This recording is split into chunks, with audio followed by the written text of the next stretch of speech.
अस्सलाम वालेकुम दोस्तों, मैं ਤੁਹਾਡਾ ਮੇਜ਼ਬਾਨ ਮੁਹੰਮਦ ਸਾजिद ਵਿਰਕ। ਤੁਸੀਂ ਵੇਖ ਰਹੇ ਜੀ YouTube ਚੈਨਲ ਮੇਰਾ ਸਾਈਵਾਲ ਟੀਵੀ। ਜਿਵੇਂ ਕਿ ਜਨਾਬ ਮੈਂ ਹਰ ਰੋਜ਼ ਕੋਸ਼ਿਸ਼ ਕਰਦਾ ਵੀਰਾਂ ਵਾਸਤੇ ਅੱਛੇ ਤੇ ਖੂਬਸੂਰਤ ਜਾਨਵਰਾਂ ਦੀ ਵੀਡੀਓ ਲੈ ਕੇ ਹਾਜ਼ਰ ਹਾਂ। ਇਸੇ ਤਰ੍ਹਾਂ ਰੋਜ਼ ਦੀ ਨਿਸਬਤ ਐਸੇ ਜਨਾਬ ਦੋਸਤਾਂ ਵਾਸਤੇ ਅੱਛੇ ਦੀ ਲਿਆਦ ਲੈ ਕੇ ਹਾਜ਼ਰ ਹੋਏ ਹਾਂ। ਉਮੀਦ ਕਰਾਂਗੇ ਵੀਰਾਂ ਦੋਸਤਾਂ ਨੂੰ ਜਿਵੇਂ ਸਾਡੀ ਪਹਿਲੇ ਵੀਡੀਓ ਪਸੰਦ ਆਉਂਦੀ ਅੱਜ ਵੀ ਹੋਵੇ ਪਸੰਦ ਆਏਗੀ। ਇਸ ਤੋਂ ਪਹਿਲੇ ਤੁਹਾਨੂੰ ਬੱਚਿਆਂ ਦੀ ਤਸੱਲੀਆਂ ਕਰਾਈਏ। ਸਭ ਤੋਂ ਪਹਿਲੇ ਸਾਡੇ ਚੈਨਲ ਨੂੰ ਕਰਨਾ ਸਬਸਕ੍ਰਾਈਬ ਤੇ ਨਾਲ ਲੱਗੇ ਬੈਲ ਆਈਕਨ ਨੂੰ ਕਰਨਾ ਪ੍ਰੈਸ ਤਾਂ ਕਿ ਸਾਡੀ ਹਰ ਨਈ ਆਉਣ ਵਾਲੀ ਵੀਡੀਓ ਦੇ ਨੋਟੀਫਿਕੇਸ਼ਨ ਸਭ ਤੋਂ ਪਹਿਲਾਂ ਮੇਰੇ ਵੀਰਾਂ ਦੋਸਤਾਂ ਤੱਕ ਪਹੁੰਚਣ। जनाब अज बच्चों की लाड़ लैके आए हैं अल्लाह के फजल नाल जिहड़ा भी जानवर वीरां दोस्त की फरमाइश करते हैं असीं वीरां वास्ते लैके हाज़र होईदा। मेरा कैमरामैन तो जानवर दी तसल्लियां करांदा ते नाल भाई डिटेल भी तुहानूं दसदे जांदे हैं। बच्चे वीरां दोस्तां दे सामने जनाब वजन का अंदाज़ा जनाब तुसीं खुद करना है। इहदे विच ब्रीडर भी है ने जनाब, कुछ कुर्बानी वाले क्रॉस बच्चे दोंदे चोगे कुछ खीरे जनाब हर किस्म के हर क्वालिटी वाले बच्चे जनाब वीरां दोस्तां नूं मिल जाएंगे। ये 40 बच्चों की ये लाट खड़ी है जनाब, वीरां दोस्तां ने तसल्ली करनी है। साडा काम है जनाब वीरां वास्ते बच्चे जानवर जनाब सानूं जिहड़ा भी जानवर मिले असीं वीरां दोस्तां नूं तसल्ली करवाई ते लैके हाज़र होईदा है। इन्हां दा वजन किसी दा 4 मन भी है, 5 मन भी है, 6 मन भी वजन है। ये वीर दोस्त जिहड़े समझदे ने जानवर नूं परखदे ने वो जनाब जानवर के वजन का अंदाज़ा बखूबी ला सकते हैं। बड़े सोहने ते सुथरे जनाब पीस ने वीरां दोस्तां वास्ते जनाब कुर्बानी भी लगते हैं। कुछ खीरे ने कुछ दोंदे ने जनाब, पर दोंदे तो बाद कोई भी अच्छा नहीं है जनाब। वजन मेरे वीरां दोस्तां के सामने है, तसल्ली करनी है।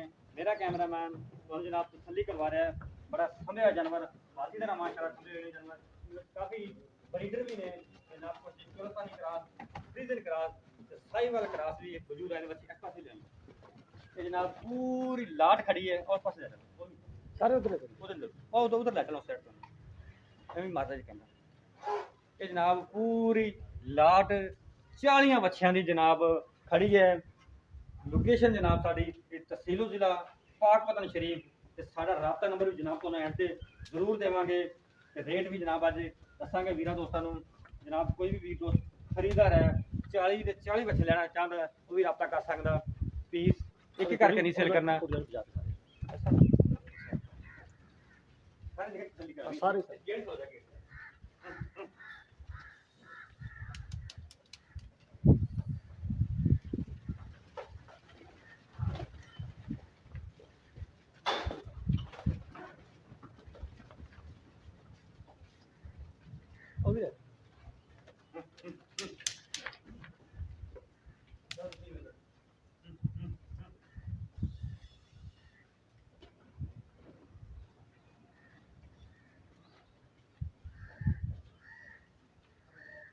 जनाब बच्चे तो असी सारे उठाने पे हैं। कोई भी जानवर जनाब वीडियो तो ना गुजरे नजर दगो कोई हो नहीं सकता। यह देखो अच्छा माशाल्लाह आउट क्लास पीस जनाब, ब्रीडिंग वास्ते भी लाजवाब तोहफा जनाब। हाथी तरह माशाल्लाह समझा नस्ल जात वाला माशाल्लाह जानवर देख सकते हैं मेरे वीर दोस्त। अल्लाह के फजल नाल सारे जिन्ने बच्चे ने सारे क्वालिटी वाले ने जनाब। ब्रीडर भी लाना चाहे रास्ता कर सकता है जनाब, काबू माल में मौजूद है। गोश्त वास्ते भी लाना चाहे कुर्बानी वास्ते जनाब हर किस्म का जानवर साढ़े को अवेलेबल है। साढ़ा राबता नंबर नोट करो 0322 70 87 633। ये नोट करो 0322 70 87 633। मैं जान दो उधर टोर दे सारे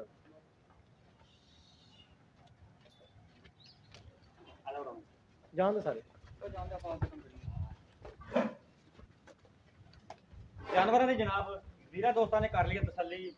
हुण इन्हां दी जिहड़ी बाई उरे मौजूद मौके ते नहीं है वो रेट जिहड़े इन्हां दे दस रुपए ने भी कोई पुट्ठे ना लेना चाहे 40 जानवर लख दे पुट्ठे ना तुहानूं जनाब जानवर सारे जिहड़े 40 दे 40 मिल जाएंगे। इन्हां विच कुछ ब्रीडर भी ने ते जनाब आला क्वालिटी दे जानवर ने कोई फार्मर दोस्त भी लेना चाहे वो लै सकदा है। ते विचों दोंदे ने कुछ चोगे ने सीगा कोई जानवर भी नहीं है दोंदा ते चोगा है। कुछ खीरे भी बचे ने जनाब, वजन भी तकरीबन साढ़े अंदाजे मुताबिक 4 मन के भी है, 5 मन के भी है, 6 मन के भी है, 4 मन तो थले जनाब कोई वजन भी नहीं है। कोई भी वीर दोस्त इन्होंने जानवरों का खरीदार हो साडा राबता नंबर ते व्हाट्सएप नंबर नोट करो 0322 70 87 633। फिर नोट करो 0322 70 87 633। यही जनाब साडा राबता नंबर है, यही साडा व्हाट्सएप नंबर है। कल एक नवी वीडियो के नाल फिर हाजिर होवांगे। उदों तक आपदे मेज़बान साजिद विरक नूं इजाज़त, रब रखा।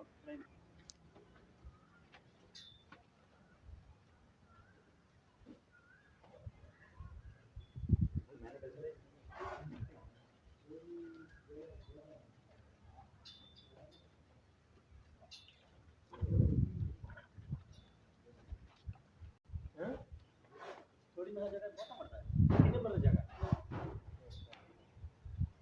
मैं बता दूंगा लगी